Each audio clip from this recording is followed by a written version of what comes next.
Hi friends, మనుషులు తయారు చేసిన వస్తువుల్లో కాంతి కన్నా వేగంగా కదిలే వస్తువు ఏదైనా ఉందా? అసలు మీరు ఇది ఎప్పుడైనా ఆలోచించారా? ఈ ప్రపంచంలోనే కాదు, బ్రహ్మాండంలోనే అత్యంత వేగంగా కదిలే వస్తువేంటో అందరికీ తెలిసిన కాంతి వేగం కన్నా ఎక్కువగా కదిలే వస్తువు ఉండడం ఆశ్చర్యంగా అనిపించవచ్చు. ఇది మనుషులు తయారు చేసిందే.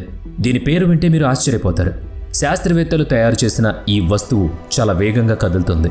మనం చూడగలమని అనుకున్నప్పటికీ అది కళ్ళకే కనిపించిన విధంగా మెరుపు వేగంతో దూసుకు వెళుతుంది. దీన్ని పూర్తిగా అర్థం చేసుకోవాలంటే ఈ వీడియో మొత్తాన్ని చూడాలి. స్లోత్ ఒక విషయంలో కేవలం దాదాపు 2.5 మీటర్ల దూరమే నడవగలదు. అదే సమయంలో చాలా చిన్న చీమలు స్లోత్ కన్నా వేల రెట్లు చిన్నమైనప్పటికీ 1 నిమిషంలో 40 నుంచి 50 మీటర్ల దూరం కదలగలవు. ఇక మనిషి నడక కూడా చాలా వేగంగా ఉంటుంది. మనిషి నడకతో 1 నిమిషంలో సుమారుగా 60 నుంచి 80 మీటర్ల దూరం వెళ్ళగలుగుతాడు. 1 గంటలో అయితే 5 నుంచి 6 కిలోమీటర్ల దూరం నడవగలడు. అదే మనిషి పరిగెత్తడం మొదలు పెడితే అతడి వేగం గంటకు సుమారుగా 30 కిలోమీటర్ల దూరం చేరుతుంది. మనిషి పరిగెత్తిన తర్వాత అతి వేగమైన వాహనం సైకిల్. సాధారణంగా ఒక సైకిల్ గంటకు 35 కిలోమీటర్ల దూరం వెళ్ళగలదు. కానీ కొంతమంది రైడర్లు సైకిల్పై గంటకు 40 నుంచి 60 కిలోమీటర్ల దూరం కూడా తొక్కుతారు. ఆ తర్వాత వచ్చే వేగవంతమైన ప్రయాణం గుర్రపు స్వారీ. ఒక గుర్రం గంటకు 60 నుంచి 70 కిలోమీటర్ల దూరం దాటి వెళ్తుంది. దాని తర్వాత వేగంగా కదిలే జీవి చీతా.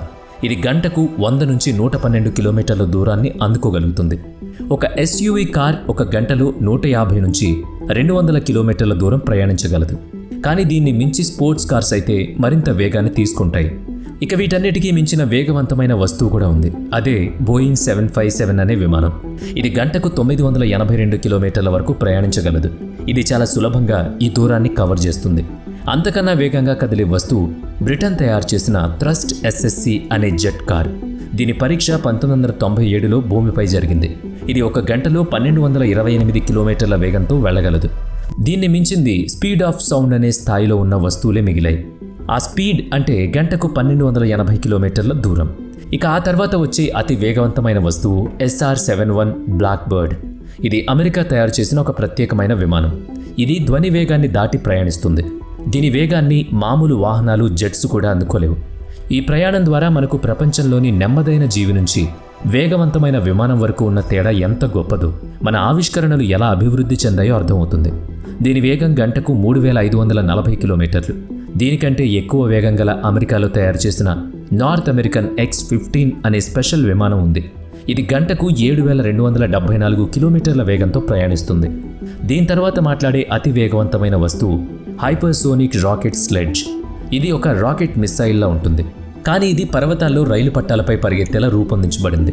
ఇది ఆకాశంలో ఎగరదు, కానీ పట్టాలపై పరిగెత్తే ఈ రాకెట్ స్లెడ్జ్ అత్యంత వేగవంతమైనది. వీటన్నిటికంటే ఇంకా ఎక్కువ వేగంతో ప్రయాణించే వస్తువుల గురించి మాట్లాడితే యూరిస్ అనే స్పేస్ క్రాఫ్ట్. సూర్యుని కార్యకలాపాలను తెలుసుకోవడం కోసం రూపొందించబడిన ఒక స్పేస్ క్రాఫ్ట్ ఉంది. అయితే ఈ స్పేస్ క్రాఫ్ట్ ఇప్పుడు పనిచేయడం లేదు. ఇది నాశనమైంది. దాని తర్వాత వచ్చిన వస్తువు స్టార్ డస్ట్. ఇది ఆర్టిఫిషియల్ ఉపగ్రహం. దీని తర్వాత మనం మాట్లాడాల్సింది వోయేజర్ 2 అనే స్పేస్ ప్రోబ్ గురించి. ఇది చాలా మందికి పరిచయం ఉన్న విషయం.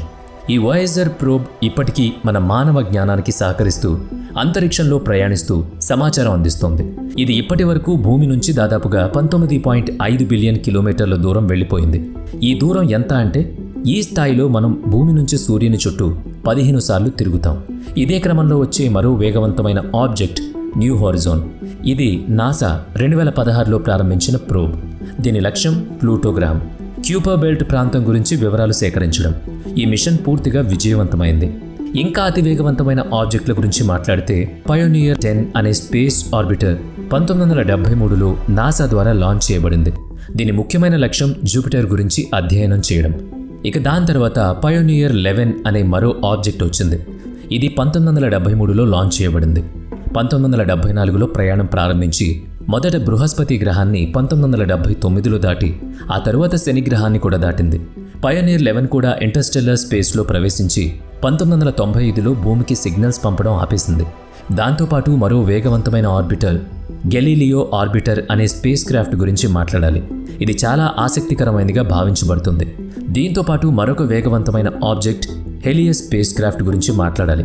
ఇది గంటకు 2,38,000 కిలోమీటర్ల స్పీడ్తో ప్రయాణించే స్పేస్ క్రాఫ్ట్. దీన్ని సూర్యుడి బాహ్య వాతావరణమైన కరోనా గురించి అధ్యయనం చేయడానికి పంపించారు. ఈ స్పేస్ క్రాఫ్ట్ 1974లో ప్రయాణం ప్రారంభించింది. దాదాపుగా 12 సంవత్సరాల పాటు ప్రయాణించింది. హేలియస్ 2 అనే స్పేస్ క్రాఫ్ట్ సూర్యుడికి అత్యంత సమీపంగా వెళ్లిన వాహనంగా గుర్తింపు పొందింది. తద్వారా అతి వేగవంతమైన ఆర్బిటర్ జూనో ఆర్బిటర్ ఇది బృహస్పతి గ్రహాన్ని అధ్యయనం చేయడానికి పంపబడింది. ఇంకా వేగవంతమైన వస్తువుల గురించి మాట్లాడితే రేడియో తరంగాల గురించి మనం మర్చిపోకూడదు. ఏ మిషన్ అయినా స్పేస్లోకి పంపితే దాని సమాచారం రేడియో తరంగాల రూపంలోనే భూమికి చేరుతుంది. ఎందుకంటే టెలికాం కంపెనీలు స్పేస్లో తమ టవర్లను ఏర్పాటు చేయలేవు కాబట్టి రేడియో తరంగాలే ప్రధాన సాధనం అవుతుంది. ఈ రేడియో తరంగాలు గంటకు కాదు, సెకనుకు 3 లక్షల కిలోమీటర్ల వేగంతో ప్రయాణిస్తాయి. అదే వేగంతో మనకు తెలిసింది మరొకటి ఉంది, అది కాంతి. కాంతి కూడా అదే వేగంతో ప్రయాణిస్తుంది. ఇది విశ్వంలో ఉన్న అతి వేగవంతమైన శక్తివంతమైన మాధ్యమాల్లో ఒకటి. మనిషి ఇప్పుడు కాంతి వేగంతో పోటీ పడుతూ తెలియని లోకాలను ఛేదించడానికి సిద్ధమవుతున్నాడు. భవిష్యత్తులో మన ప్రయాణం మరింత దూరం వరకు సాగనుంది. అందుకని మనం ఖచ్చితంగా కాంతి వేగాన్ని అందుకోక తప్పదు.